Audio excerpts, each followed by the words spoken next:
All right, here we are live on Facebook, All Things Unexplained. Smitty, you want to let Larry take us in? Let him take us. Hey, just to clarify, Smitty, do you see me? I do not see you anymore. I see a yellow screen with a microphone on it, our emblem logo. Now I see you. Yeah, I like the yellow screen better. There's Smitty back.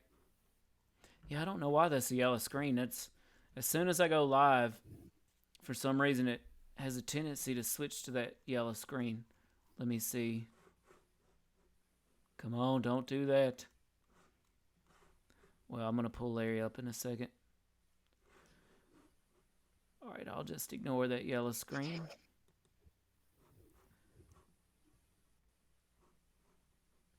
Okay, here is Larry to bring us in to All Things Unexplained.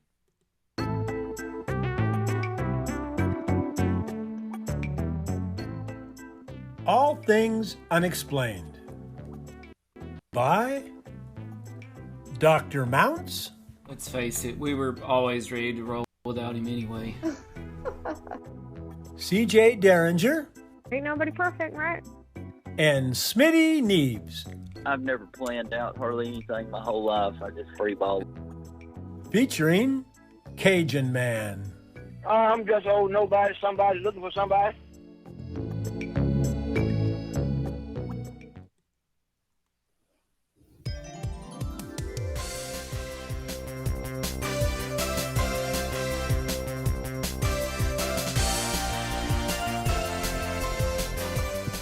Right, welcome to All Things Unexplained. Smitty, how's it going? Oh, it's going good, I'm just sitting here looking forward to this episode. I'm kind of actually sad a little bit because WandaVision only has a few episodes left, and it's been a fantastic show so far. We watched Civil War and Endgame and Infinity Wars all yesterday, so we binge watch Marvel, my family. Well, but we're pretty excited. Why tonight we've got WandaVision Alternate Reality Future Jeopardy. Okay. So that's a mouthful. It should be interesting. So guess what, Smitty? I think you should be happy. Yes, I am. No, not just because of the Jeopardy. Oh. Why is that? Did you notice somebody's missing tonight? Yeah, CJ. CJ won't be with us tonight. We feel bad. She's a little under the weather. But kind of sad. You know who has given the Smitty a hard time at every absence? Not that me, would be course. CJ. That would be CJ. That's right. So she really gives the Smitty a hard time. Guess what? No more perfect attendance for CJ now. That's right. So I have a little something to hang over her head now. Yeah, you do. So, but you know, I'm used to it. That's why I don't give you a hard time. We like to say you were. I didn't know if you were the substitute at school or if the substitute was the regular history teacher. But shut up. Oh, whatever. So I was there more than you were. I remember asking you one day because I was just flat out confused. I'm like, are you the actual teacher or are you the sub? Because I can't figure out which one of y'all's missing the most. If you are listening to this podcast, that is a lie. That is a bald-faced lie. Because I was there more than him, probably. Well, I just traded Miss Jones as the history teacher. I mean, they always got her to sub, so I was like, well, whatever. Maybe she is the real teacher. And she bums a lot less supplies, so go figure. Okay. But CJ's perfect attendance streak is over. It's All Things Unexplained with Smitty and Dr. Mounce. We also have special guest TC Simpson with us tonight from TupeloCon. We're excited about that. We'll be bringing him on in a minute to play Jeopardy with us. He was gracious enough to give us his time and play the game with us. He could just slide right in for CJ, which is fine. I want to make sure everybody hits that subscribe button before you get out of here tonight. If you're listening on the podcast, if you're listening on Facebook, either one, check us out at allthings-unexplained.com. Smitty, I think we should bring TC Simpson from TupeloCon on. Yeah, bring him in. He's one of our old students, so he can verify your lies. Well, let's see what he says. Hey guys, what's going on? All right, TC, What's up, welcome TC? to All Things Unexplained. Well, hey, I'm happy to be here. Yeah, we're happy to have you. You're here representing TupeloCon, a major Comic-Con in Tupelo, Mississippi, and we're pretty excited to have you. Hey, we're really lucky to get and be able to be part of the community and everything else. Now, everybody, please don't make too much fun of me. I'm not the best at Marvel history or possible futures, so we'll see how I do tonight. Hey, no worries. We may have some other listeners join in with us tonight. Matter of fact, CJ, who was feeling under the weather, may not be with us live, but she is on Facebook watching the show tonight. She said, "Not true. I like Smitty's real microphone." Not sure why that is, but I kind of like Smitty's new microphone. TC, why don't you tell everybody when TupeloCon is this year? Awesome. So TupeloCon, we are based out of the Tupelo Furniture Market. It's going to be July the 24th and 25th this year. We're really excited that we're trying to get there and pull in a lot of special guests right now and seeing who's available, travel, all that kind of stuff. And a lot of what we normally do is bring in artists, entertainers, special guests. So we've had like Walter Jones. We've had most of the Power Rangers, actually, the original cast. I think we're missing 2 so far to come to TupeloCon. And we've had everything from wrestlers to some of our favorite like voice actors from modern history. We actually had the guy who did Winnie the Pooh, Darkwing Duck, the Cheshire Cat, and a bunch of those actors earlier last year. So, that's great. and you never know. Just keep up with the website. It's TupeloCon.com and also TupeloCon.org. Sorry, TupeloCon.org. And also there is a TupeloCon official TupeloCon fan group page on Facebook. And we release kind of stuff about a week early on that. So if you're interested to see what's coming up. Oh, cool. I'll definitely be checking that out. So one of our fans, TC, actually had noticed something really spectacular that it may be Destiny, TupeloCon, and you. Okay. They wanted to know, does TC stand for TupeloCon? Oddly enough, not. I've carried TC a lot longer than TupeloCon's been around. TupeloCon's been around for about 5 years, so we're really lucky on that. It's just a funny coincidence, to be honest.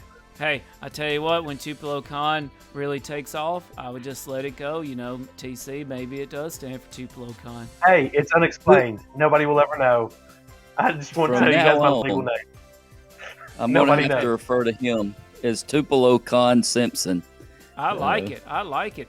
And you know what? I'm pretty excited to hear about these wrestlers that it's going to be joining TupeloCon because I had one of the most exciting days of my life. I'm not a big person, you know, following Hollywood folks and famous people, but I felt like a little kid meeting a famous person the other day when All Things Unexplained on Twitter, which is AT Unexplained, was followed by the one and only Sergeant Slaughter. I could not believe it. That's what I'm talking about. I love Sergeant Slaughter. Jerry the King Lawler showed up at TupeloCon, so you never know. Yeah. I got some good stories about the King, too, including a little softball tournament in Thaxton, Mississippi against Lawler's Army one year. We don't have time to get into that tonight, though, but, man, what a softball team. All right, let's get on into I saw a little him bit of wrestle this. not too long ago. Who, Jerry the King Lawler? Yeah, he's still wrestling, man. He's like 71 years old or something. He can still do it, too. Yeah, I bet he threw a fireball that night, didn't he? He did actually throw a fireball. That's the truth, he did. That was his 2 signature moves, the You know, when he got angry and was serious, he'd drop that strap down off his shoulder. You know, he kind of had like a ballerina leotard with one strap on the shoulder. And then if he really got mad, he broke out the fireballs. They may have actually stole the fireballs from Mario from Jerry the King Lawler. That's how long he's been around. That's a good point. So I guess we better get into this WandaVision alternate reality future Jeopardy. I'm going to try to share my screen so everybody can see our categories. It's going to be a pretty quick game. But we got 5 categories tonight, and then finally, final Jeopardy. This is alternate reality Jeopardy, so it's not going to quite work the same as normal Jeopardy, which is fine. And our categories tonight are Episode 8. Who is? I'm going to go ahead and stop this music because it's annoying me a little bit here, so I'm going to stop this game show music. What's up? Siblings. And finally, everybody's favorite category, potpourri. Potpourri. We needed some of that when we taught junior high in our room. I know, right? The halls of funk, let me tell you. It was either that or Axe body spray. You see, one thing I just noticed without CJ on, we are totally unfiltered here to ramble however we like. Well, that's true. That's true. That makes me, it brings to mind, I've, for some reason, been watching all these little weird history shows on Facebook, kind of like little few-minute shows, you know, and it's all on hygiene. So it's like, what was hygiene like for the Vikings? What was hygiene like in the Middle Ages? And essentially, it's just pretty disgusting for everybody. I'm pretty sure it was about the same as it was for the middle school students we taught. Yeah, I know. Yeah. What was hygiene like? I knew it was coming. Yeah. What was hygiene like for pirates and modern middle school students? Scurvy and that's is on rampant. Facebook? I got to check that out. Yeah. That'd Scurvy is rampant cool. at pirates and middle school students. We won't say what else is rampant, but they still don't have a cure for all of it. They still don't have a cure for all of it. So, the outbreak of scabies. I think that with TupeloCon joining us tonight, and even if it stands for TupeloCon or not, he represents TupeloCon, so I'm allowed to say that. Hey, I'll own it. TC, why don't you pick our category first? So I'm going to go with this potpourri just to see what this is about. I'm kind of interested. You want potpourri for 100? I think that's 100 at the top, or is that 1,000? That's 100. 100. Let's go with potpourri 100. All right. TC goes potpourri for 100, and here's our question. Is there another engineer / astrophysicist? Here we go again. So, TC, you get to go first. Is there another engineer / astrophysicist? I think Smitty's already got some theories. Yeah. I think they've been drilled into my head. But we'll see what TC has to say about it. So I've listened to the other podcasts, and I understand that somebody in this group really wants the Fantastic Four to come along as part of this. So it would not surprise me if the correct answer includes yes, that there's another astrophysicist / scientist engineer that turns into Mr. Fantastic. But I'm more on the end of X-Men is going to be tied in with this because the Fox acquisition and all that. So I'm thinking yes, but more of the lines of Beast or somebody like that's going to be tied in, being some of the kids are going to be the first wave of mutants. No, it's left field. But hey, I'm shooting for the stars here. No, I like that. Outside the box, I always got to respect that. Smitty, what say you? I say Bruce Banner's coming. Bruce Banner. You know, it could be. He's one of the MCU's big brains right now. I mean, but is he going to be Bruce Banner? Is he going to be Smart Hulk? Is he going to be somebody else, Smitty? He's going to be Smart Hulk. Smart Hulks? I mean, according to Smitty. they did bring them all back in the end game, so it's possible. They did. CJ said, and speaking of Smitty's answers, CJ said, lots of rambling. You clearly need me. Well, can't deny that. Of course, I haven't went yet, so she ain't seen nothing yet. So, speaking of which, I need to confirm for everybody listening that there will not be an official winner tonight. These are questions that have no answers yet, except for maybe some of mine are probably going to be right. Smitty's not so much. We won't know the answers till some of these questions Whatever. Friday night, on Friday, right? We may not know the answers then. So, is there another engineer, astrophysicist? I like what TC said, thinking it could be the Beast, another big brain from Marvel Comics. I definitely don't think it's going to be Bruce Banner. Good try, though. I think he's going to wait till She-Hulk to show up. You know what? I got to stick with my guns here. It's like I said on Reddit, and I'm embarrassed to say that TC checked out our main Reddit episode. No, I'm happy he did, but I'm going to own it, So my theory right now is Reed Richards is coming in. I think they're bluffing until he gets there.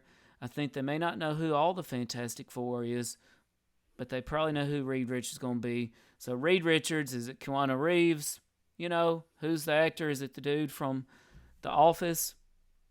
Is it the guy from Parks and Recs? I don't know, but bring in Reed Richards. It's time to get Mr. Fantastic in the MCU and into WandaVision. So that's what I say. I'm pretty sure it's not going to be Chris Pratt. So. No, you don't think it's going to be Chris Pratt? No, I don't think so. All right. No, so there's no way the dude from Park and Rec. No, I meant the other dude from Park and Rec that likes bacon. Ron Swanson. Yeah, the guy with the mustache. I don't foresee him being. I don't think he's see better that chances happening. on a lot of other characters. Yeah. I don't think that's going to happen. Listener Scott Whitney says, where's the All Things Merc store? And he would love a branded foil hat. Actually, you're in luck, Scott Whitney. If you check out buymeacoffee.com/unexplained, you can buy some official All Things Unexplained supporter merchandise. Or I shouldn't say buy it. Your support will get you the merchandise. We've got a tote bag. We've got a hoodie. We got all kinds of cool things on there. Great question, listener, Scott Whitney. I was kind of wondering how much it costs for one of you guys to make a tinfoil hat for me. I just trust the designs. Feel like you guys would know what's going on. Yeah, can I got some aluminum foil in my pantry back here. We could just fix you up. So, Scott Whitney, shoot me your address after the show. You'll get an official Smitty made tinfoil hat. Oh. All right, speaking of Smitty, we should get branded foil hats. That's a great idea. Need a foil hat demo video. So we just might wear those to TupeloCon. Do we owe? We can wear foil hats. I'll proudly take a commission in your foil hats.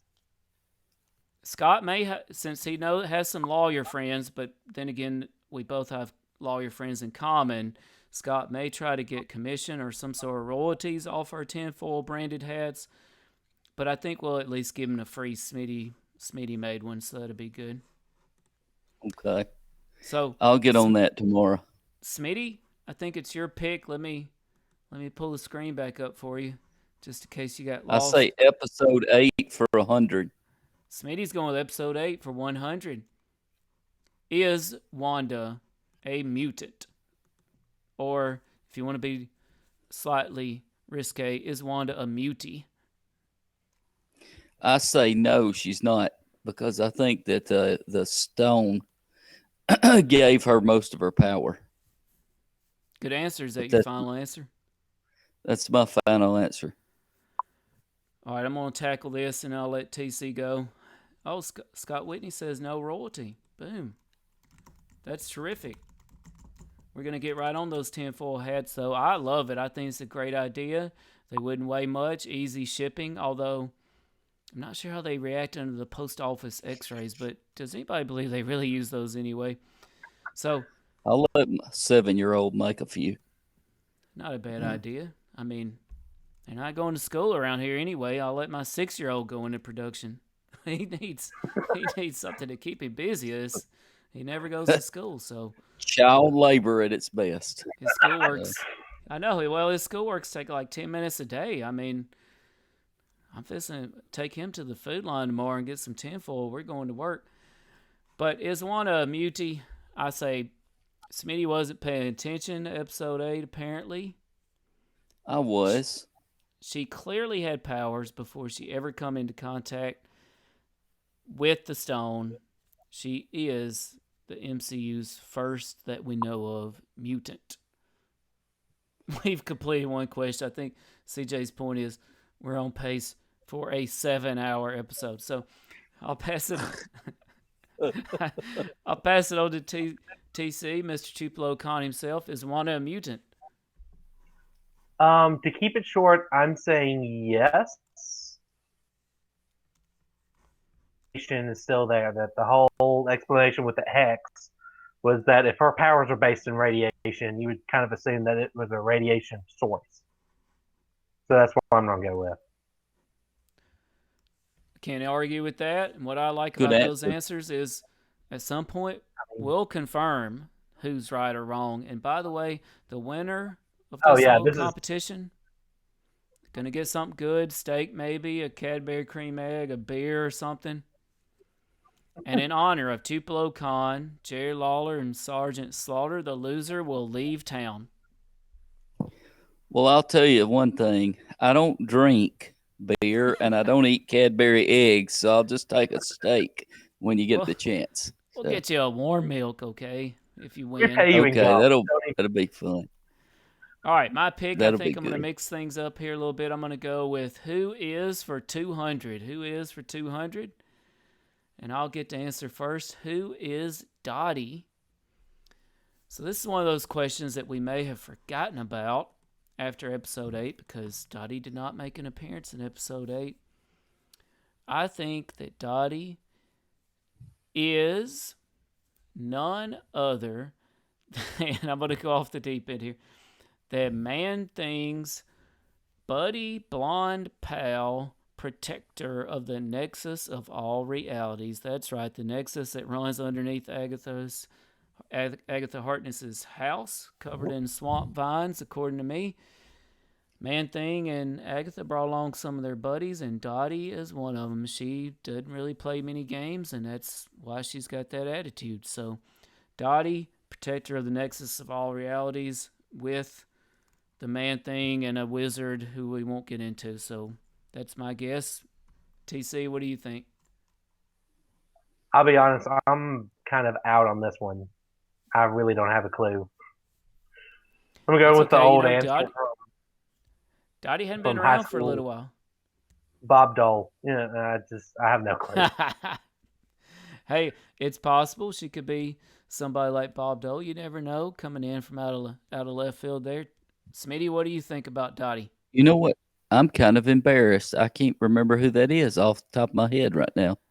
Well, she hadn't been around a whole lot lately, so Dottie, that's okay. If you remember, was the blonde lady. We never saw her husband, if she has a husband. And Agnes says at the time that, Dottie, she kind of runs everything around here.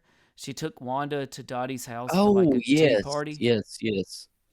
Yeah. I agree with you. Awkward encounter with Wanda where she broke the glass in her hand. Yeah, I remember that. I think she does have some kind of control there over that area. And possibly she is Man-Thing's woman.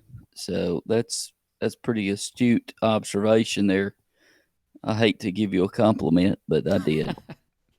Hey, I appreciate that. We have a lot of listeners that will remain anonymous giving me compliments right now, since I will win the tiebreaker on that one. If there is a tie, you definitely win that one. Appreciate it, TC. So moving on, I think we're back to TC's pick here. I believe my screen is still on the board. What do you want to go with, TC? Let's go episode 8 for 200. That episode first 8 column for 200. I like it. is this new White Vision, I call him Ghost Vision, good, bad, or neither? I think it's one of those things that he's going to be bad, but it gives you the ability to move Vision out of the hex. That, as soon as Vision left the hex without anything else to sustain him, he was fading. And now, since he has another material body outside of the hex, he can move from one to another. I like it. Good answer. Smitty, what do you think about this new Vision? I think Vision, the new Vision, is actually bad because I think the director's going to try to send him in there to destroy Wanda. Because he seems so super angry about this whole situation. He's kind of a jerk. If he only had one of our tinfoil hats, he would probably be a lot happier. And with some of that Black Ops money, the government sends his way. I'm sure he can afford one. So he'll probably be picking up a certified Smitty tinfoil hat. So White Vision, so I tell you what, I loved it when White Vision showed up. I read all those West Coast Avengers comics when they first came out. So I have a theory about White Vision. So in the comics, the original Vision, let's just call him that, the original Vision was actually an enemy of the Avengers when he was first born, if that's what you want to call it. Mm-hmm. And it didn't take him long before he kind of gained his humanity and became a friend of the Avengers. There was a White Vision in the comics, too, who was reassembled by the government, very much like what we're seeing. That White Vision was completely devoid of personality. So very Smitty-esque, if you will. A lot like, you missed that, Smitty, a lot like Data from Star Trek. Do y'all remember Data from Star Trek? Yeah. Oh, yeah, the first android. Right. So my theory is White Vision's going to be a lot like Data from Star Trek. He may be an enemy of the Avengers at first, though, just because that's going to be kind of his mission, right? That's his programming. But I think ultimately he's going to prove his heroism. Maybe not necessarily have much of a soul or personality, but he's going to prove his worth on the battlefield ultimately. So it may start off bad. That may be kind of a catch, but start off bad, end up okay. How about that? All right. Smitty, I think we're back to you. What do you want to go with? Can you see the board there? I want to take, let's see, Potpourri for 400. He likes that potpourri. Oh, wait, for 400. Sorry, I clicked 200. You'll have to take it, Smitty. That's all right. Will Jimmy and Darcy get their own show? Yeah, so Smitty decided to read for the host. That's okay. Will Jimmy and Darcy... Sorry. Alex Trebek would not have stood for that, but we won't do a Trebek impersonation. I figured so many of these words are too big for you to read, so I just cleared it up. You could do your Sean Connery. What would he have said if somebody read the question for him? Well, Jimmy and Darcy get their own show. Minnie Penny. Oh, I don't know. Will Jimmy and Darcy get their own show? No, they will not. I think they will be a continuation of what's going on in this universe. And they will continue on WandaVision. Okay. Well, if I want to win this game, it would behoove me to disagree with Smitty anyway. But you know what? I already disagreed. Jimmy and Darcy are going to get their own show. And, a lot of fans online are thinking they may get an X-Files-like show, which I would love. I'm a huge X-Files guy. Grew up, saw all the original episodes. But I actually think the Jimmy and Darcy show is still possibly going to end up being the Fantastic Four. Darcy as our invisible girl, Jimmy as the new orange rock monster thing. That's my theory. Yes. TC, what do you think? Well, we all know how much hate you got for that, but hey, you got to stick to your guns sometimes. That's right. I love the idea of Jimmy and Darcy having their own thing. I really do. Just they can take that, package it, and they can throw them chasing any of the new wave of the next set of MCU characters and kind of use them as a flexible tool to move throughout the universe because they just have both that fun and logical, goofy kind of personality that works really well in the universe. So Yeah, I would like them hope they too. get it. I don't know if they'll get it, but I would like to see that. I would watch it. I like it. I couldn't agree more. I think Jimmy and Darcy are destined to get on their own show. I'm a little disturbed right now because somebody online representing All Things Unexplained said Smitty rules. I guess me. CJ must have typed that. I don't know. CJ, thank you. Thank you, CJ. Also, Anonymous I Brother didn't is type back. that on my keyboard at all. You may recall Anonymous Brother signs in every once in a while and says he just had his first flying squirrel encounter. Yeah, I saw that. Not really sure how to take that. I saw it. Me either. But and listener and sometimes host CJ said, "Do we mean their own real show or their own fake show like Wanda's show?" Wait, is she saying X-Files was fake? no, she's saying like the reality, like they're watching Wanda on the TV. Yeah, it would definitely be Jimmy and Darcy like doing like finding characters to build into the intros of movies that have yet been made. Or that's what I would like to see. I mean, No, but I don't agree. make those kinds of decisions. And since I'm sticking with my Fantastic Four guns, just because I need to stick with them, I would still love to see a Darcy Jimmy X-Files show where they investigate all the Marvel Cinematic Universe mysteries, because we got a lot of things out there that just haven't been explained. So I would love that. Yeah. See them go investigate something like a Ghost Rider sighting, for example. Holy moly, somebody just typed a big paragraph. I can't read that right now. But Anonymous Brother, I'll get back to it in a second. It's my pick. I think I'm going to do Smitty a favor and go Potpourri for 400 because he got gypped on that. Potpourri for 400. Why did Vision or someone buy a plot of land in Westview? That's a deep question. Unfortunately, I guess I've got to take it. Why did Vision or someone buy? And that's been weighing on me. I've been wondering that ever since episode 8. So, well, technically, it wasn't in Westview. Technically, what wasn't in Westview? The plot, because Westview doesn't even exist. No, but that's not true. Westview does exist, the town. Yes, the town was real, and they like expanded. Yeah, but it was East. It was Eastview. You don't remember the cop saying, "No, there's no Westview here. It's Eastview." No, see, that was part of the Scarlet Witch's doing. She literally manipulated minds even outside the Hex to not remember Westview. Yes.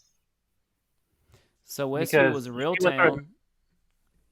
Right, I'm glad TC's on to pick up the Smitty slack here and clarify all this for him. Because when I got out of it is that she looked at the body of Vision, which I'm glad they went through and proved that she didn't steal the body, and then drove to the town because she saw the little piece of paper in her car and went and saw the deed. It was like I'm not really sure if it was a deed or just like a plot view, so I'm not sure if it was bought for them or if it was more of like, hey, this is the idea, or, kind of it was that one piece of straw that went through and made the huge difference. Oh, yeah. So we've now verified that Westview was a real town already. Without getting into too many of my other theories, I'm going to say that I do not believe necessarily that Vision purchased that deed. Not without some manipulation anyway. And the reason I think that plot was purchased in Westview, I think it's connected to the Nexus of all realities in some way, and therefore it had the ability to enhance Wanda's power, who could be a Nexus being, and serve a more nefarious purpose for someone else. Not going to say who right now, I won't get into that, but I think there were ulterior motives to do with Wanda being in Westview. Hello? In that location. Yep, we hear you, Smitty. TC? Yeah. What do you think about why did somebody buy that plot in Westview? I have to remember that the next movie in the universe, if I remember correctly, is the Doctor Strange and the Multiverse of Madness. So it's really possible that this is the world's longest intro into why Doctor Strange gets pulled into this. So it makes me wonder if there was possibly it was Agatha, possibly there's somebody else that hasn't really shown up yet. This whole TV show has been based on the one thing you didn't know.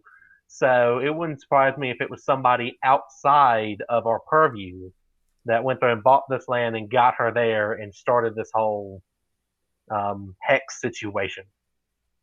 Absolutely. I totally agree with you. Smitty, what do you think?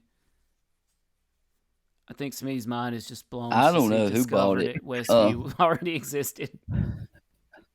No, I'm just sitting here thinking I'm not exactly sure. I think it has something to do with some of the other Avengers. I think maybe they purchased the property. Not sure exactly why, but possibly. Because I mean, they want Wanda to heal, maybe. And while I don't think you're correct, I do think you have a good point. And I saw somebody bring this up online. The Avengers, you know what? They've got a lot of explaining to do, actually. Not keeping Vision's body, not having a funeral for Vision, just letting Sword walk away with Vision's body, letting the Sword turn him into a sentient weapon. The Avengers themselves have a lot of explaining to do. Yeah, I mean, they had Tony Stark, this big memorial service, and where all of them were present, and then they don't have anything for Vision. That was kind of strange, considering he was their friend and obviously one of them for so long. In some of it, you have a really good point that could be one of those government sites that, all the ex-agents live over there. Like, and it's just a lovely little community for the ex-SHIELD employees or whatever. So. Oh, yeah. Maybe we'll get some answers to that. I wouldn't bet on it anytime soon. Listener, I've missed a few comments before TC picks this category. Listener Anonymous Brother said they bought the lot to build the X Mansion. You know what? That's a pretty good answer right there. I looked it up because I was wondering. Same question. The X-Men Mansion is based out of New York, not New Jersey. Because I was wondering that when you asked that. Yeah, great answer though, Anonymous Brother. And Marvel has a way of just kind of subtly changing certain things up as they need to, and picking here from this comic storyline and picking from that one. So, maybe I do think Charles Xavier's going to come in at some point. Maybe not in WandaVision, but listener CJ Derringer, do you think she minds me calling her listener? Says Tony Stark is dead? ? Anonymous, yes. Don't worry. Anonymous and we're Brother back to the game. set her straight. He is dead. She may not have that much said this episode anyway. Let's face it. So, but don't worry. Anonymous Brother set her straight. So, TC, we'll move this along. I think it's your pick. What's the third column? Third column is what's up.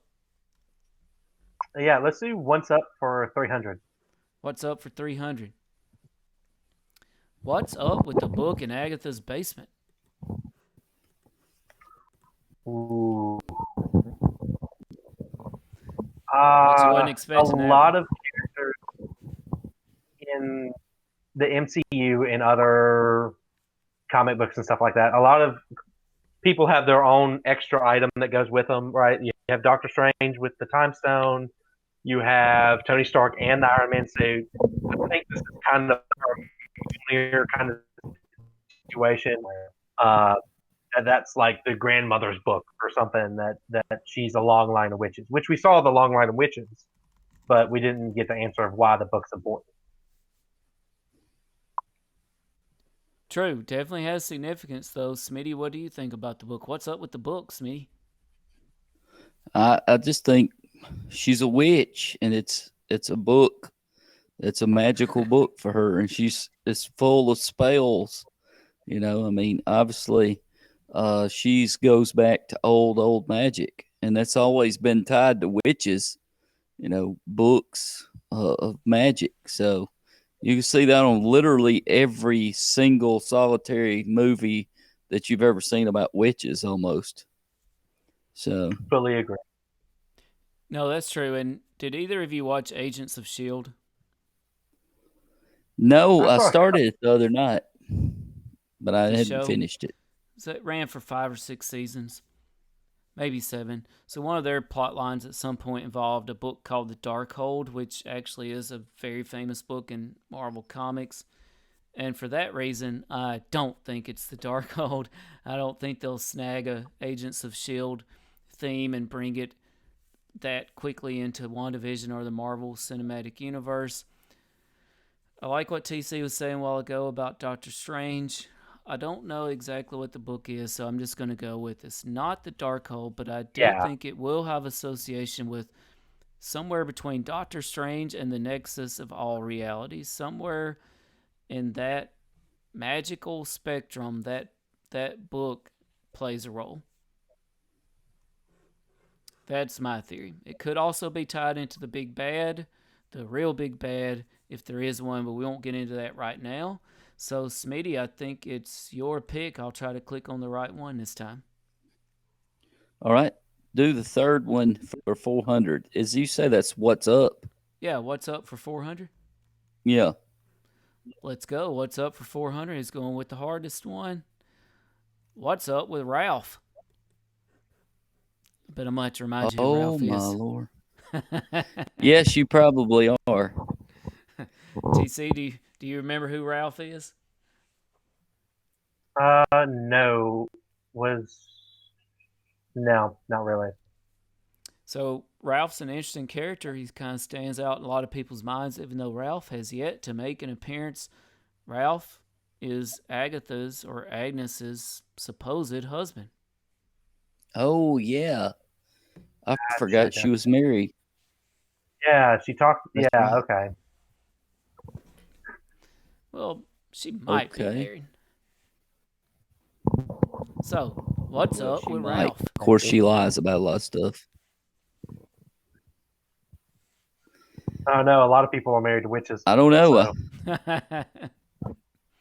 Well, that's true. I don't know. Maybe he was just a cover for her. It's possible he's just a cover, or he could be Mephisto. Good answer, Smitty. I actually think Ralph could be Mephisto,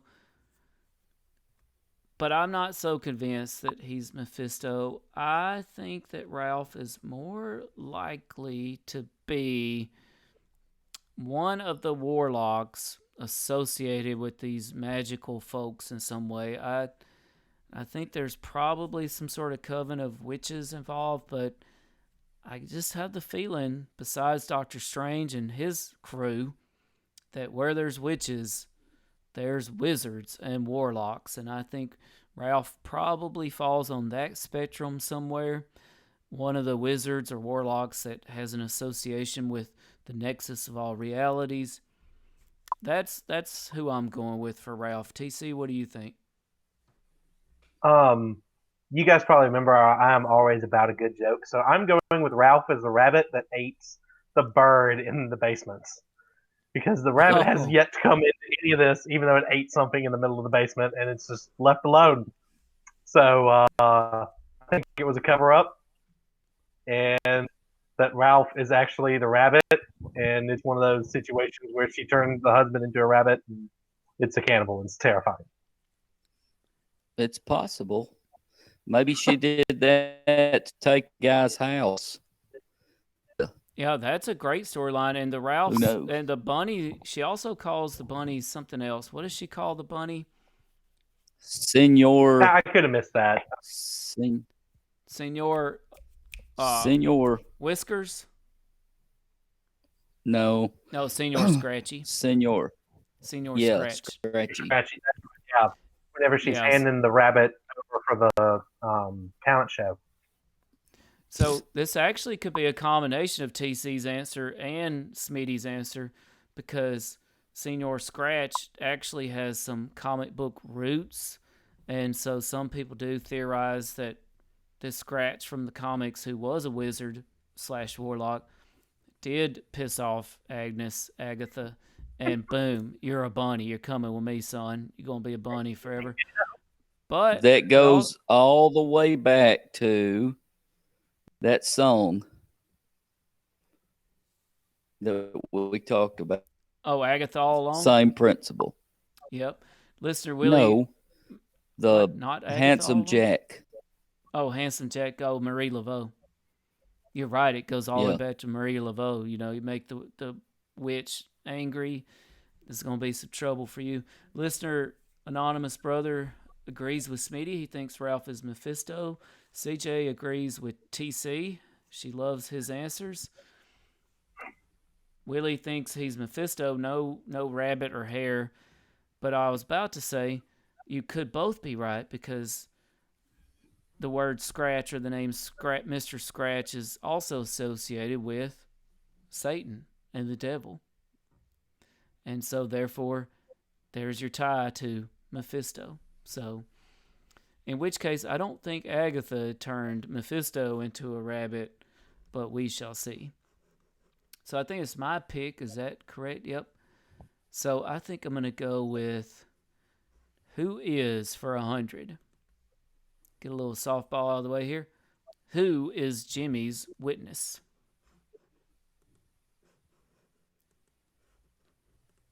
So y'all may have actually forgotten about Jimmy's witness. Do y'all remember Jimmy's witness? Not off the top of my head. I've had a really long weekend. That's okay. So it's revealed, I think, in episode 3, maybe, when we're first introduced to Sword outside the Hex, that turns out Jimmy went to investigate Westview because of a missing witness in the witness protection program. Does that ring a bell? Yes. Okay. Yeah. No, nothing else has been made of that, but the person apparently is in Westview. I'm going to stick to my guns here. And you know what? It was pretty ludicrous at the time. Reddit hated it. That's fine. But you know what? It's still in play, boys and girls, even more so now, because now we got White Vision, and White Vision ain't got no soul. White Vision ain't got no personality. White Vision can't play the blues. He can't play a jazz piano. He ain't got no sense of humor.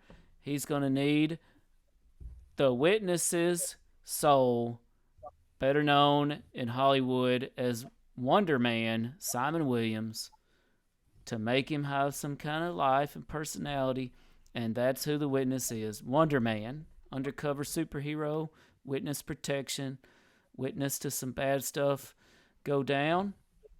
There he is. That's the witness. TC, what do you think? It's really hard because you have S.H.I.E.L.D. kind of, tapers out, and you have Sword that shows up. I wonder who they could have pulled from. I mean, they could pull all the way back from Iron Man 2 for as far as they really want to, and tie in any of those characters. And two, with it being in New Jersey, it's right down the like I said earlier, it's right down the road from the S.H.I.E.L.D. headquarters and now Sword, so it could easily possibly be anybody, and that's really an interesting tie-in to whatever movie they're trying to push next. Oh, definitely. I don't necessarily think we'll get the answer. Smitty, before you go, CJ said, wasn't it a missing person, not a witness protection person, or was it both? I actually think it was both, a missing person in witness protection, but they did call them a he. So, Smitty, who do you think the witness protection person is? I don't know. That's a good question. Possibly some, I don't know. I have no clue. I'm just wondering, though, who soul are you going to steal so you can have a person now? Woo! Sorry, I had to throw that in there. Luckily, your microphone and terrible internet was breaking up, so we'll just get to skip right over that attempt at a joke. I don't actually know. So, go ahead Yeah, with the next question. That's so far left field. I couldn't hit it if I tried. You're right, but it is No. definitely a mystery, and our listeners have a theory. Oh, yeah. Anonymous Brother says Harold Copter is the witness. Harold Copter. I gotta be honest, I don't know who that is. I'm gonna look it up. You drew some blank faces on the Harold Copter answer, Anonymous Brother, but I like your effort there. So TC, I think it's your. Wait, whose pick is it? I've lost track. Is it my pick? It's whenever. Yeah. This is I think actually it's a lot of back fun. to me. I think Smitty just picked, so I'm gonna take episode 8 for 300. Where did Westview Vision come from? I'll let y'all think about that for 1 second. Where did Westview Vision come from? So, you may not have thought about it, but we've actually got 2 visions on our hands now. We've got the Vision in Westview, and we've got Ghost White Vision. So, at the end of episode 8 or somewhere in there, it's Harold. Anonymous Brother said he's known as Jones. I still don't get it. But at some point in episode 8, Wanda kind of just shot Vision out of nowhere. I suspect that this is a real Vision, that he is alive, and he actually came from an alternate universe. So she missed Vision so bad, she wanted him back so bad that, boom, let me see, in comes alternate Vision from an alternate timeline. We know, as TC mentioned, we're heading into Doctor Strange and the Multiverse of Madness. I think this is a prelude to multiversal madness by introducing us to a Vision from another reality. TC, what do you think? This is a hard one because I have to remember there's the tie-in between Wanda and Vision. So interesting because the stone gave Wanda her powers, right? Or in my belief that mutation happened because of the stone. So if she was carrying enough of the power that she could rebuild Vision, and that would be kind of my go-to, is that there was a lot of that she built the memory of Vision, and the big push for me was that Agatha talked about magic on autopilot, that it went through and it was just kind of taking itself of its own and just working itself into a new situation. And that Vision just became more of himself through that autopilot phase. Yep, that's definitely a possibility. Smitty, what do you think? I think that he is really just a manifestation of a creation that she made. He's not the real Vision. He's not from somewhere else, because the Vision that had existed before, if he'd went through that barrier, I don't believe that he would have been torn to pieces. Because, I mean, it's a dude walk through walls, No, you're right. And we know that that's not that Vision anyway, right? That Vision is probably White Vision now, right? That Vision is Ghost Vision now.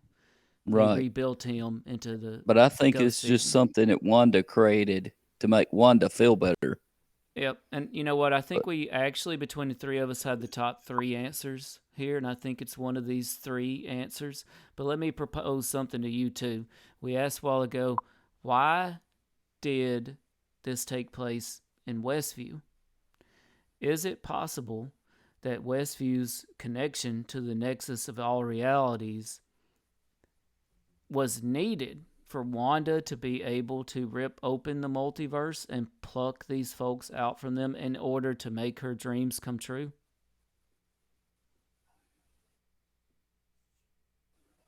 I think it's fair. It's I think. Yeah. I mean, we know we have the Nexus in play, right? That either Wanda is a Nexus being or we're dealing with the Nexus of all realities, or both. We know that's in play. We know we've got people popping in from somewhere. Are they real? Are they imagined? you pulled Quicksilver out of nowhere, and the whole statement of she recast her own brother. Yeah, I mean that definitely pulls up the idea of the multiverse theory. He starts pulling together on that one. Yeah, so Westview very much could be what begins the multiverse of madness. So TC, I think we're on to you. Okay. We've got a few left here. I might as well just clear out the episode 8 for 400, that first column. All right, episode 8 for 400. This one is guaranteed to be a tough one. Who put the deed in Wanda's car?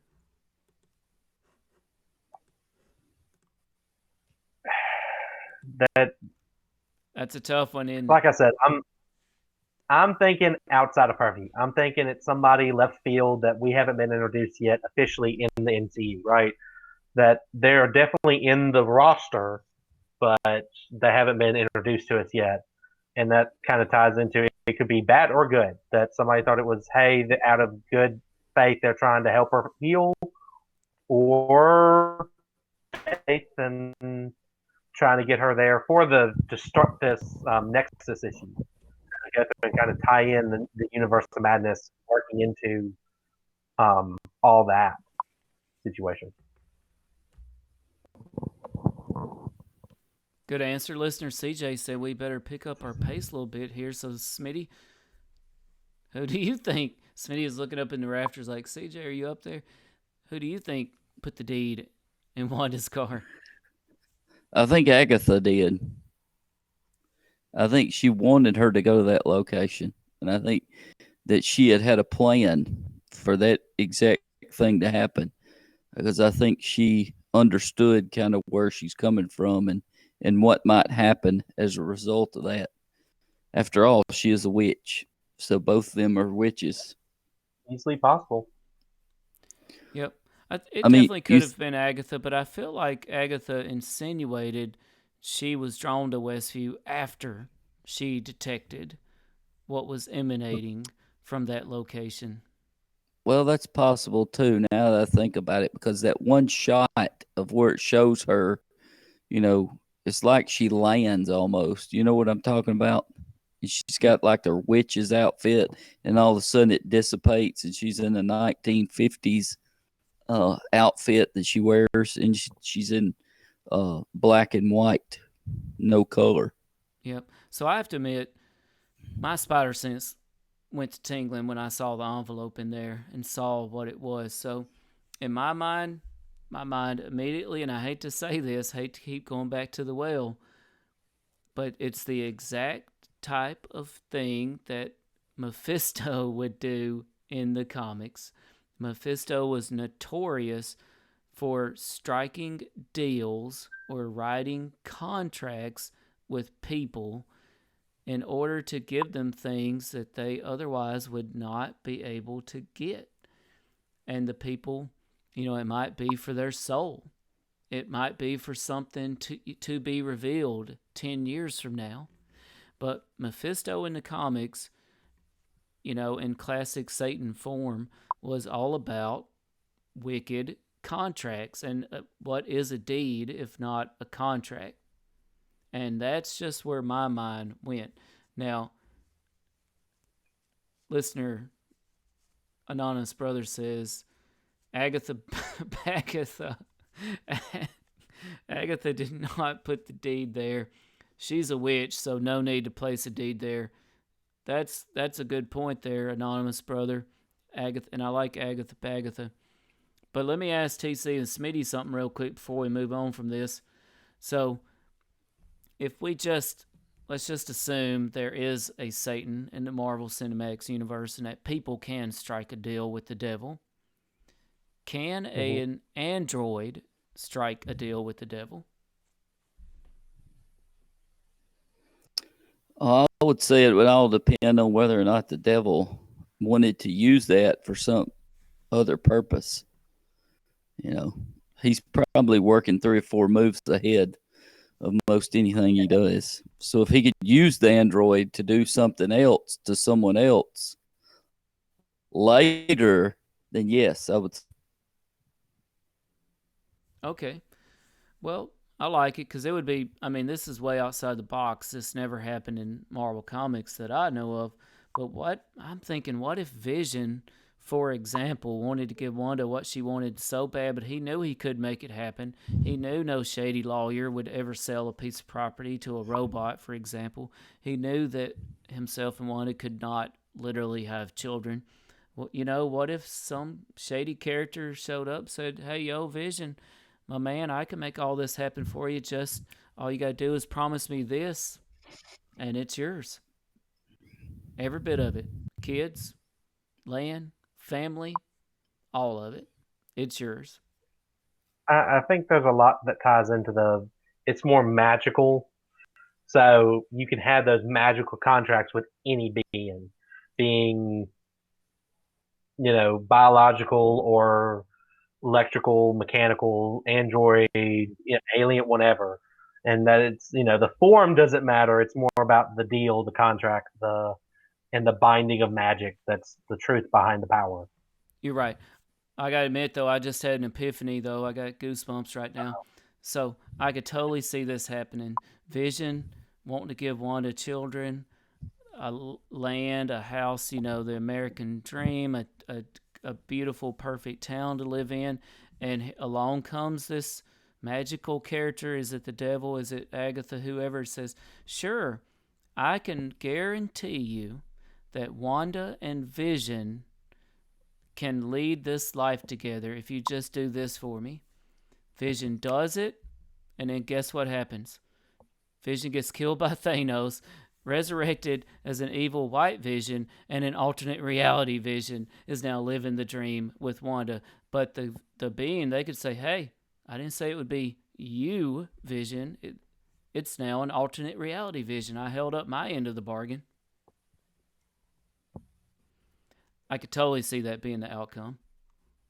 And it wouldn't be the first time that there's somebody from a different universe has to tote the load for, the contract or the deal's been made in popular culture and stuff like that. Absolutely. Who's the next person to pick? I think we've got Smitty completely stupefied, so I'm going to let him pick. Smitty, what do you want to take? Let's see. 200 for what's up. 200 for what's up. Hold on.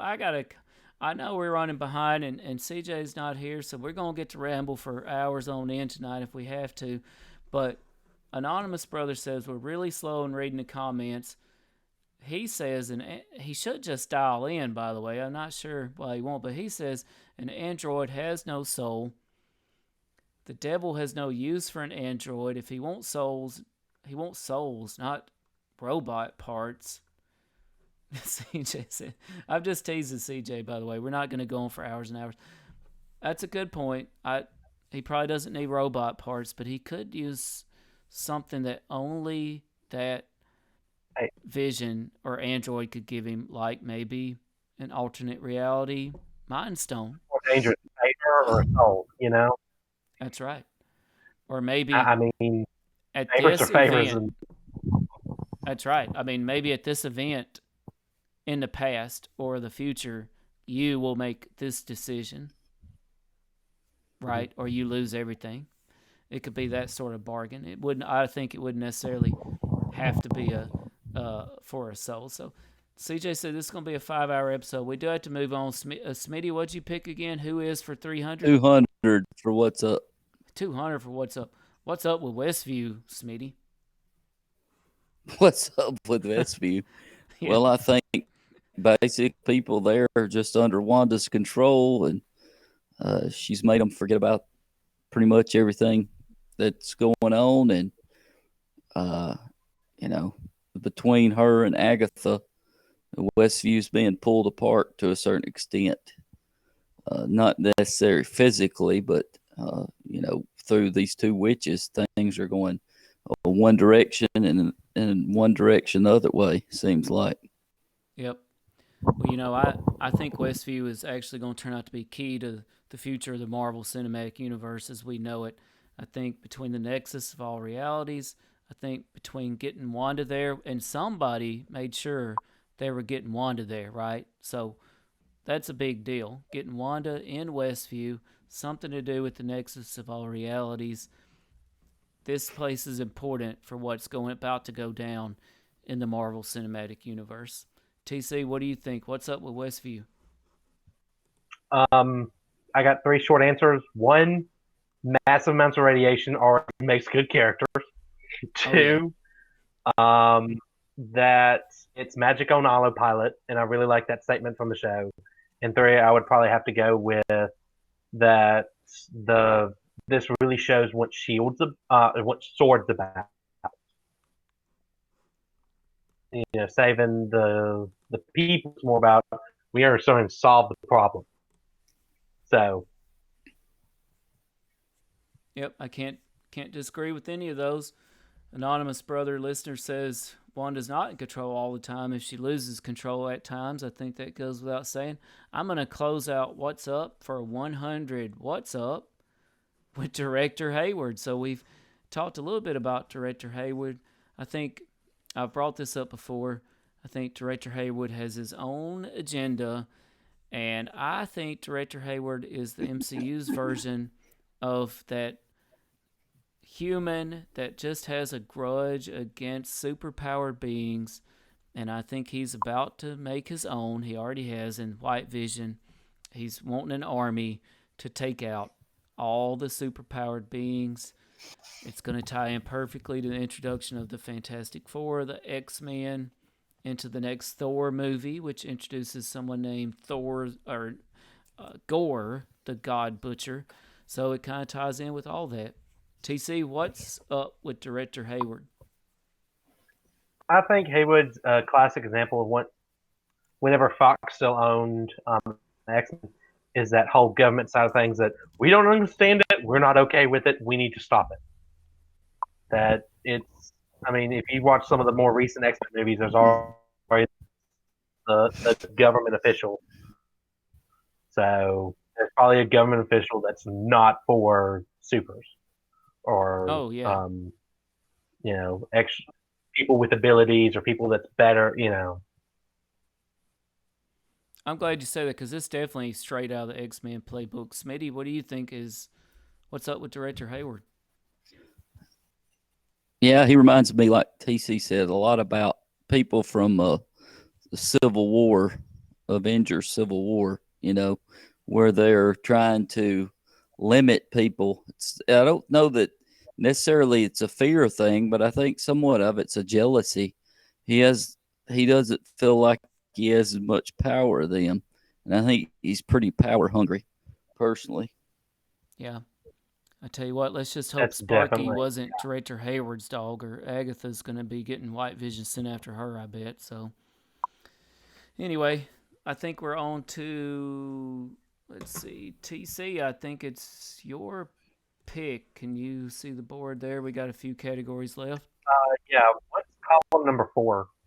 Siblings. Let's do siblings for 100. We'll start that one off. Siblings for 100.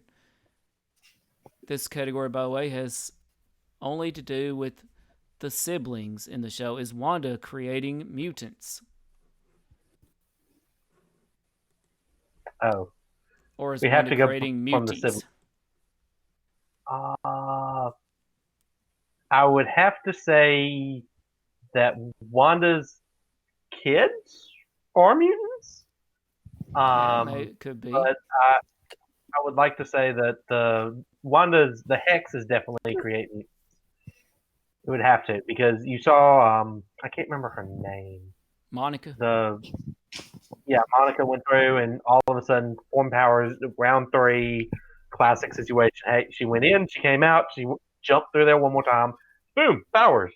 So definitely making some mutants there, and there's a lot of people. Oh yeah, and I think that's something.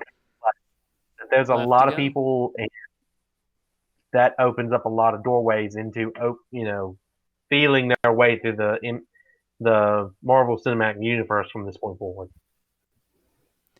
Oh yeah, Smitty, what do you think? And then we got a theory here from a listener. Well, I think that I don't really know. I mean, obviously, her children have abilities and everything, but are they really has she really created anything? I mean, I don't know. It's confusing to a certain extent. Did Agatha create these children for her? That's one of the big questions, because it's possible, because Agatha's been around, done everything that's bad so far. So we'll have to see, I guess, whether or not these children were actually created by Wanda or somebody else. Yep, good answer. So we had a listener, CJ, with some good theories. She thinks Director Hayward needed Wanda to create the Hex to give Vision his power, and that he placed the deed in her car. I could definitely see that happening. Pretty deep. Because, turns out he sent the drone in to collect Wanda's power. Or used it anyway. Is that what he sent the drone in for? We're not sure, but he definitely used the power that was collected on it. And she said it seems like he wanted to repower Vision all along, and you know what? That is definitely true. So I'm going to tackle, that's a great theory, CJ. I'm going to tackle this question. Is Wanda creating mutants? I think short answer, yes. And Monica's a great example. Well, actually, the answer is more complicated than that. Monica's now super powered. Does that make her a mutant? No, because does not have that power since birth. Just like Spider-Man is not a mutant. He got bit by a radioactive spider, right? So Wanda's Hex gave Monica powers. I think Monica is creating super-powered beings. We can all agree on that, right? Yeah, definitely. And I do think... Now, is that going to be the MCU's version of mutants? Maybe. Maybe the MCU's not even going to have mutants as we've known them in the past. I could see that happening because been there, done that, right? But she's creating super-powered beings. But she may also be bringing in alternate universe mutants. And that would be the MCU's way around of dealing with mutants on their own. She's bringing them in. So Quicksilver, he's a mutant from another reality, right? Wanda didn't create him, but maybe she brought him in. So in my view, it's a complicated answer. All right, we're moving on to hour number 4 here. I'm just kidding, but I think I'm going to pick, let me share my screen. I'm going to go siblings for 200. I was just talking about this. Is Pietro from the X-Men universe? I think I just said it. Absolutely. I would be disappointed if Pietro was not from the X-Men universe. Therefore, yes, I think he is from the X-Men universe. I do not think Wanda can create life, nor do I think she can resurrect life. Yes, he's from the X-Men universe. TC, what do you think? I have to go with you on that one. It's one of those things that there's no way that they put that much effort into one 5-minute fan service segment. So, but that was a perfect tie together. Going there and pulling one character that happened to be in both universes simultaneously and kind of merge, it kind of got on the merge lane to make that happen. Totally agree. Smitty, what do you think? Yeah, I think that they're definitely from X-Men universe. Said you resurrect a dog, so therefore she can't resurrect her brother, and she can't bring forth life. Or else, why would she have not resurrected Vision? Or did she? We still don't know exactly, it seems like. Yeah. I don't think she there did. Is a Vision not the in real Westview, Vision. Remember, Smitty? Well, yeah, I remember, but I don't think that that's the real Vision. But we'll see. Yep, you're right. So, whose pick are we back to TC? I think we're up to Smitty. Smitty, I think it's your pick, actually. Smitty, what do you want to take? All right. 400 on the second category. He's going for it. Who is for 400? Uh-oh. Who is the ultimate big my bad? Lord. Smitty's favorite I know question what your to ponder. answer is going to be. Don't steal it. Well, it's Probably Mephisto. That's what I'm going to say because I know that's what you're going to say. I knew you were going to steal my answer. The big bad possibly might be him, but at the same time, who knows? In this particular instance, it could be just plain old Agatha because she has done some pretty underhanded things, and now she's starting to mess with Wanda pretty badly. Right, I'm not saying she's the big bad all total, but for this particular incident, it's possible. Yeah, definitely. So I think it's just like a video game, right? Like a classic Mario game. There's a whole lot of minor bosses on the way to the big bad, right? So we all know what a big bad means. I think Agatha is perhaps a bad underneath somewhere. Unfortunately, I'm not sure WandaVision this season, this next episode, is going to actually reveal the ultimate big bad. But Smitty, you're right. I think hiding behind Agatha somewhere back there, and she may not even know this, is the one and only Mephisto. I'm sticking with my guns on that. Marvel Cinematic Universes or Marvel Comics version of Satan himself, the devil. We've just seen so many references to Mephisto along the way, with her saying the devil's in the details and seeing all this imagery that makes us think of Satan, flies, and locusts, and things in the Loki trailer. It's just too much for me. The comic book tie-ins, the children, I think Mephisto is going to be the ultimate big bad, even though we may not see him. TC, what do you think? I really don't know. I mean, it just counts on which universe and out of all of the Marvel stuff, I mean, which universe are they going to start tying into? Because they finally finished, they got done with the Infinity stuff. That's over. So now who's the next big bad? I have no clue. It could be Mephisto. It could be, I mean, they could pull, there's so many characters they could pull out of the hat and just pick one and say, all right, well, we're going with this one. So. Absolutely. Smitty, Anonymous Brother Willie said goodbye. Later, by the way, if y'all are just tuning in with us, we're joined by special guest TC TupeloCon Simpson tonight from the one, the only TupeloCon. That was a great answer. Well, I guess we'll find out maybe next episode who the real big bad is. So now I think hard to release who the big one is this early in the whole second phase of, or how many phases of movies. Oh, yeah, you're right. I just don't know when we're going to find out. But maybe we'll get some answers the last episode. So I'm going to go with who is for 300 and close out that one. Who is Herb? So I'm not sure if TC heard my theory on Herb last time. I know Smitty might have heard it. Yes, I think it depends on what you call him. Herb. Man or beast. Herb. That's right. Is it Herb or is it Herb? Because Herb is a man, Herb is a plant, and that brings up to mind none other than Man-Thing, the man plant that guards the nexus of all realities. Herb definitely has something sketchy going on. He knows more than he should. That's because he's the cursed swamp protector of the nexus of all realities. That's my theory. I'm sticking to it till it's proven otherwise. TC, what do you say? I mean, that's easily possible.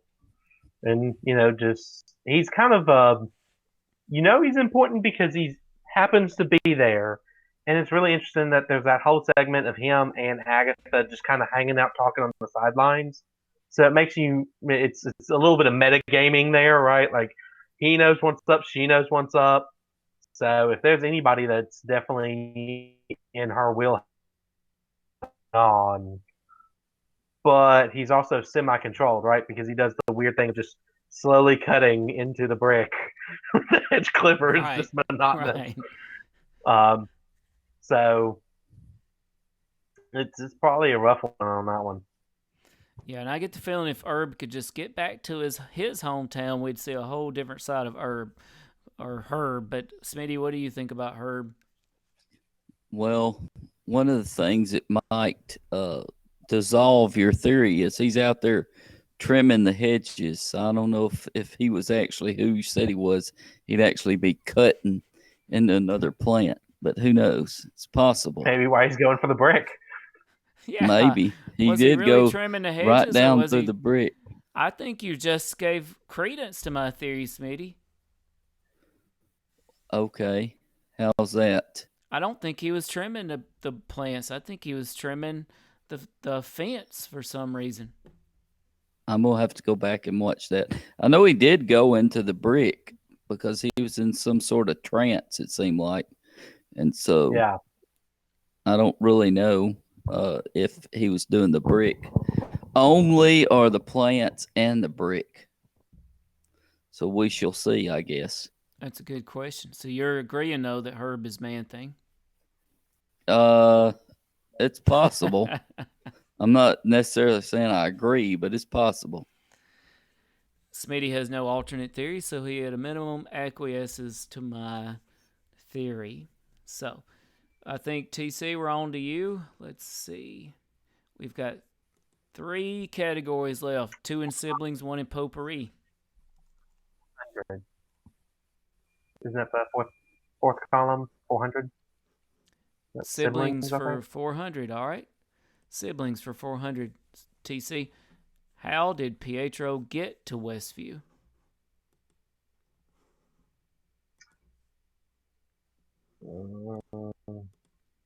Agatha had to do with it. I think Agatha's a lot more of a player in that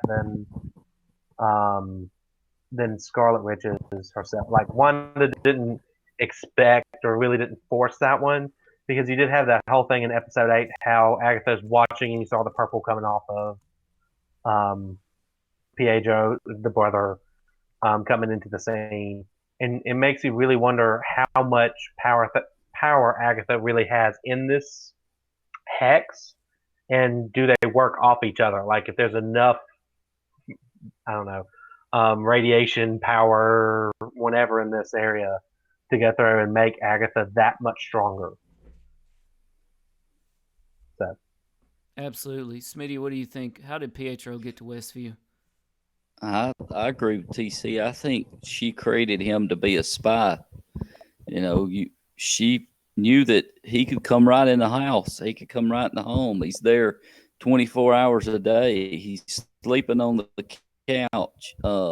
Agatha created him because he doesn't look the same, obviously, and he's not the same character.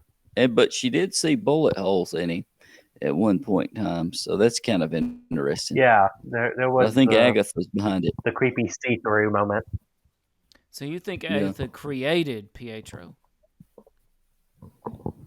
She created something that looks like him. I'm not sure that's him, but I think it's something Like an that possibly looks like him. Sorta, maybe, possibly. I mean, with super I speed think that can trick or treat. Vision is somewhat a creation. I mean, anything can happen within this particular area, so why not that? Well, you are right about that, True Smitty, point. and I do think there are other witches in Westview who do have powerful illusion abilities, amongst other things. I don't think Pietro is one of those illusions, though. I think there's a lot of illusions going on in Westview, but that's not one of them. I think that Wanda, it just so happened she was grieving her brother, right? He had been brought up. He was on her mind. This was clear. And what happened when she was grieving the loss of Vision? And he was on her mind, and Boom, she was Vision. in Westview. Yes, exactly. Yep. She's in Westview, in that house, grieving her brother. All of a sudden, who's at the door? Her brother. But she can't bring back the dead. Instead, she brought back a Quicksilver from another universe. Maybe not consciously, but that's my theory, that Peter was doing, riding around to Sweet Dreams Are Made of These, saving some people from a fire somewhere, or an explosion or bullet fire or something, when all of a sudden, boom. Hey, yo, I'm in Westview, and Agatha just took over my brain to tell me what's up and play my role, know my part and play my role. That's how I think Peter got there. All right, from the X-Verse. Moving on. Smitty. Next to last pick here for you. We got siblings for 300 and potpourri for 300. Siblings for 300. Smitty. I think you might have talked about this briefly. Are Billy and Tommy real? I don't think so. I don't think they're real. And the reason being is they happened too fast. They grew too fast. And I think that Wanda is trying to live out a whole lifetime in a short period of time with Vision while she still has this Vision around, because she knows, I think, the outside is going to eventually creep into the inside, because she knows that obviously Sword is trying to get in the inside. So I don't think they're real. Possible. Smitty's going back to the imaginary friend. Well, definitely possible. CJ had a great theory about Pietro. Agatha could be turning Senior Scratchy into Pietro. I like it. Let me give CJ a little bing here. Yeah, she says the spell is in the giant book. That's true. It could be. See, that goes. Did she say the spell's in the giant book? Did she really say that? Yes. See the comment above where it says she turned Senior Scratchy into Pietro? Oh, I guess I was subconsciously ignoring her derogatory comment. Tim, you created all these questions just so you could reiterate all your theories for the 5th time. That's a strong theory. Possibility. That's a good theory. Yes, it is. Oh, I do see, CJ said. The spell's in that giant book. Now, I got to ask y'all this because I don't know. Has Pietro and Senior Scratchy ever been in the same room together? I've not seen it. So. Age-old Clark Kent Superman question. Are they ever in the same room together? And if not, Both why got not? high speed by theory. Well, our bunny's really and that the reason fast, I go back to Pietro being a spy, remember what he told Rambo, a snooper's going to snoop. So I think maybe he's there to snoop. But is that like a common rabbit saying or something, though? I wasn't talking about the rabbit. I just think he's a spy for Agatha. Okay. So is he also the rabbit, though? I don't think so. I don't think so, but it makes for a good punchline. Yeah, it does. Yeah. I like it, CJ. That would be funny, but would dash all my X-Universe hopes and dreams. So I'm hoping that's not what it is. So our final question, CJ will be happy. It only took us an hour and a half to work through 10 questions of Jeopardy. So and nobody got any points, But that's why this is alternate reality, future Jeopardy, because we're not going to finish till sometime in the future. Dang it! So potpourri for 300, and then if TC TupeloCon Simpson can stick around with us, we got final alternate reality Jeopardy, potpourri for 300. How did Agatha end up next door to Wanda? So I'll let y'all take that in. Not just how did Agatha end up in Westview, because I think that's pretty simple, but you may not have thought about this one. Now, she could have just gotten a car and drove to Westview, right? She's a witch. She went through the hex, or she climbed in the sewer and went under there, or she got there through the Nexus of all realities, though. But this question wants to know, how did Agnes end up being the daggone next-door neighbor? And there are definitely some answers, that it could be easily explained, so they may not ever get into it. Like maybe she just bought, did a spell on whoever owned the house and said, you're deeding it over to me. But I think this is a sign that Agatha perhaps is in cahoots with whoever put the deed in Wanda's car, again signifying that she may just be a pawn in some other big bads. I'll delete that yawn out later, hopefully. Won't be fun, but I'll try to. In some other big bad's dubious, devious plan. TC, how did Agatha end up being Wanda's next door neighbor? So a lot of it is I like to think that since Magic's on autopilot, I'm still following that one. Is that everything's coincidence.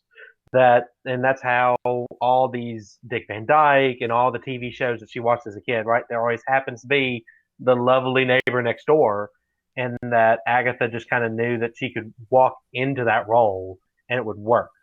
So I don't think Agatha actually has a piece of paper saying that she has rights and privileges to the house next door. I think it's just one of those things. It's convenient and movie magic kind of, which that's a lot of what's happening within the Hex, right? Is the TV tropes. So it just works out better as a TV trope that the friend's next door, that she does all this wonderful stuff. She's the goofy neighbor, and you never see the husband. It's just kind of that tropey kind of feel. But that's where that comes from. I don't think she lived there before. I don't think she has any legal reason to be there. Just TV movie magic within the Hex. Oh, yeah. I could totally see it playing out that way, too. And CJ Smitty, before you go, said she's thinking a supposed hole in the wall that Herb, I'm going to call him Herb, was standing by was actually caused by rogue vines growing. Thank you for the support, CJ. Herb standing there with the tool was just a facade. I could see that. Why are the Nexus of All Reality vines growing on your wall there, neighbor? What's up with that? Anyway, Smitty, what do you think about this? How did Agatha I think that she just saw an opportunity to be close to Wanda, so she flew in and possibly turned the former owner into Senor Scratchy and took over the house. Good answer. So Senor Scratchy is the former owner of the house. I like it. That's one way to shut him up. When in doubt, blame the rabbit. I like it. That's right. Hey, I like it. I like it too. Be her. I could see that happening too. So, CJ, it's time to go on to Final Jeopardy. I hope you'll join in with us. Any other people that's on there listening too. Guys, y'all ready for Final Jeopardy? Yeah, I bet it all. All right, he bets it all. So I was born ready. CJ, I hope you're ready for Final Jeopardy. So I'm going to preface this question with a little background information. Not too long ago, Paul Bettany, who plays the Vision, gave an interview. Oh, CJ's chimed in. Agatha already lived there. Whoever sent Wanda there sent her there on purpose. That could be. I don't agree, but that's possible. I mean, it takes a lot of money and permits to make that much of a basement. I don't know. Yeah. That's convenient too. Plus, let's not forget that Agatha did say, I sensed the Wanda craziness happening here, and I decided to come to Westview. Yeah. So I think Smitty is probably more correct or likely to be correct than CJ. Smitty, what are you saying? And not to mention when Agatha came in, like I said, here she was in her witch looking outfit, and then poof, it disappeared, and she walked right on in her 50s outfit. Yep. So let's get ready for Final Jeopardy, everybody. So again, a little background information. Paul Bettany, the actor that plays the Vision, gave an interview not too long ago and said that he was so excited about a special cameo coming up in WandaVision. He always wanted to work with this actor. He specifically said the word actor, implying it's a male, and that he has never worked with before. All right, so Final Jeopardy. There's a little background information. Are we sure? Yes, we're sure for Final Jeopardy. Who is the big cameo? I think it's going to be Charles Xavier. Okay, I like it. But which Charles Xavier? Remember, he would The refer to an actor. He never worked with. old Charles. Sir Patrick I believe it's going to be Stewart. the Yeah, older yeah, Charles. that guy. Yeah. Yeah. Yep. Sir Patrick Stewart. Yep. I think that he's going to be. I think that's kind of a prestigious person that he would look at is want to act with this person. I like it. I like that answer. I would love it if that happened. Sir Patrick Stewart. I think Charles Xavier is destined for the MCU. We'll see. TC, Or it could be Magneto. Could be Magneto. I hope you didn't steal Fair enough. TC's thunder there. But what do you think, TC? So I just need to make sure the guy's been playing Vision the whole time, right? Yes. So he's already seen all the MCU characters. Huh. You would think that's so. Interesting. Yes. Yeah. I mean, he's seen Robert Downey Jr. He's seen Paul Rudd. He's seen Yes. I don't know. That would be a awesome one to get there and see Sir Patrick Stewart show up and do the whole X-Men thing. It could be one of those things that this is a character that hasn't been official in the Marvel Cinematic Universe yet. That they're about to pull somebody in that's a big name star to fill one of these big bad roles.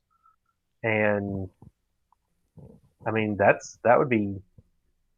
Or hey, he could be like Paul Rudd and he's just happy to meet some random actor that he liked back in the day. You know, if you ever see any interviews with him, he does not understand he's famous also. Oh yeah. So TC, what do you think about this? So I was actually digging through the All Things Unexplained comic books vault recently, and I came across this issue of Avengers where Wanda was kind of being mentored or looked after by Agatha Harkness in an old house, very reminiscent of what we're seeing right now, when all of a sudden the house gets plucked up into space, basically, leaving Agatha aghast out in the yard. And then someone enters the room, and it's none other than Wanda's real father, Magneto. That was in the comics. Do you think we could see this happen in the next episode with Sir Ian McKellen, perhaps? Hey, you can never. It's just too much firepower there not to use it.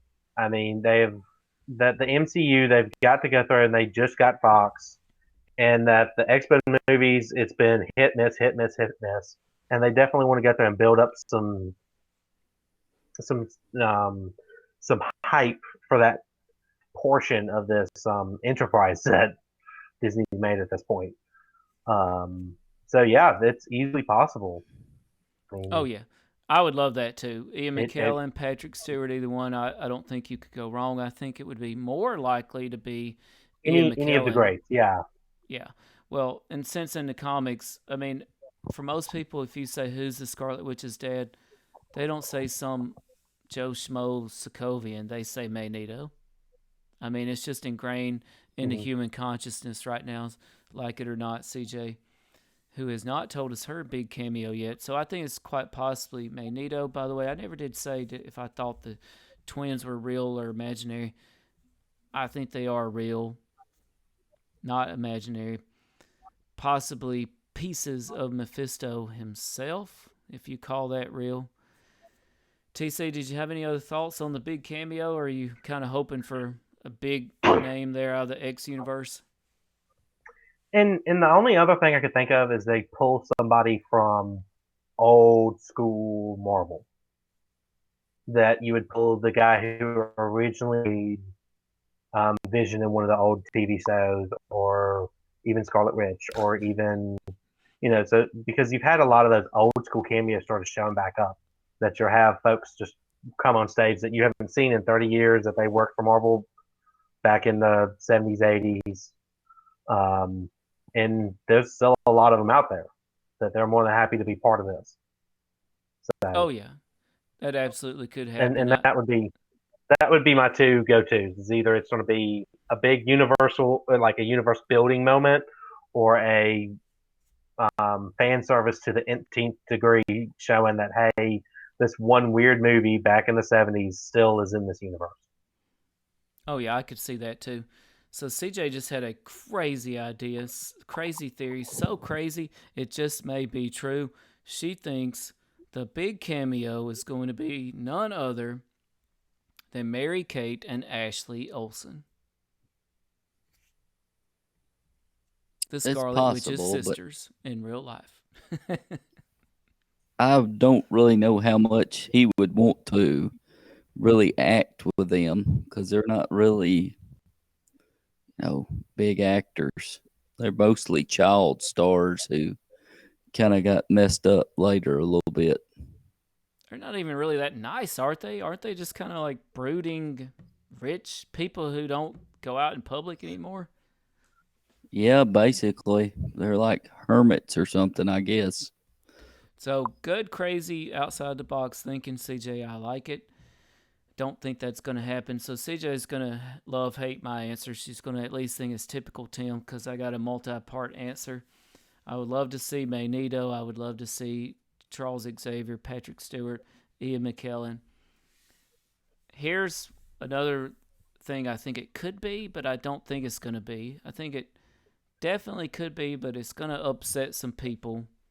I think that Vision, I think that he could be saying the actor he's about to act with, that he's always wanted to, is himself. We're about to have White Vision battle Westview Vision. And wouldn't it be kind of interesting if the big cameo he's referring to in his interview was none other than himself? Again, I don't think that's going to be the case. No, me either. So, I'm going to pull one out of left field here. CJ is giving me the, oh, geez, you said Scarlet Witch's dad. I did not say that. I said I would love it. And I'm not giving two answers because I don't think Paul Bettany is referring to himself. It is possible, though. Here's what I do think. So there just happened to be this famous actor who, in an interview slightly before WandaVision started filming, said, you know what, I would love to be in one of those Marvel movies, and might have insinuated he actually had talks with the Marvel Cinematic Universe. He definitely is an actor that would fit the category of big name you would always want to act with. He definitely fits the part of a guy I've been sticking with all along, Mephisto. I could totally see him showing up and playing this role. Evil Mephisto is none other than one Al Pacino. Al Pacino, welcome to the Marvel Cinematic Universe. You are the next big bad. Well, he did play the devil on the movie with Keanu Reeves. Devil's Advocate, was it? That's right. He's already got experience playing the devil. Hoo-ah! I was waiting for that. And let me ask this. Has Al Pacino ever played a good person anyway? I don't know. In Sin of a Woman, maybe. I think if you watch that movie, you're probably not a good person. So I don't think there's a good person in that movie. But well, then I you think probably got it on your favorites list. It's on the top of my Netflix. It's pinned to the top. So Al Pacino, I think you're coming along. Maybe Ian McKellen, maybe Patrick Stewart, could be Paul Bettany himself. We'll see. But that's it for Final Jeopardy. That's it for Alternate Universe, Future, WandaVision, Jeopardy. TupeloCon, Simpson, thanks for joining us tonight. Tell everybody again one more time. What were those websites? Yeah, thanks, TC. What were those websites to check out TupeloCon? So we have a Facebook page, just TupeloCon. We have an official TupeloCon fan group page that we release stuff about a week early, and also just little hints and stuff about the con coming up. This year it is July 24th, 25th, and it's TupeloCon.org. So pretty much we're the Comic-Con in Tupelo, Mississippi, that we're actually sanctioned by the city as the Comic-Con. And yeah, we've had everybody from Walter Jones and to voice actors like Candy Milo came one year, that she was the voice actor of Dexter for Dexter's Laboratory, and she was a blast to hang out with. So we've had a lot of really neat talent come to Tupelo, and it's neat to have such a broad spectrum con that we've had such a luck having artists come in that's actually done art for Magic the Gathering before. So, and it's a passion project. It's it is what it is. Well, you know, I've been, and it's great. Yeah, and I was gonna say at this point, I think all cons are kind of passion projects right now with COVID. I mean, you gotta love it, and you gotta push through and battle and keep it going. I'm happy to see that's what's happening in Tupelo. Tupelo's a great city, great town, great people. I hope I get to go. If not, I'll definitely be there online, checking it out. Hey, we'd love to have you. Absolutely, I can't wait. I know Smitty can't wait. I think CJ. I'll be there in person, I imagine. Well, that'll be the. Hey, I'm just requesting one of those tinfoil hats. Okay, that's I'll bring you one. I'll drop. You can come by school and pick one up. We really got to work on that. Deal. So CJ, give me a few days for joining us on Facebook. Hope you get to feeling better soon. TC, thanks again. Smitty, you want to? Hey, thank you so much for having me.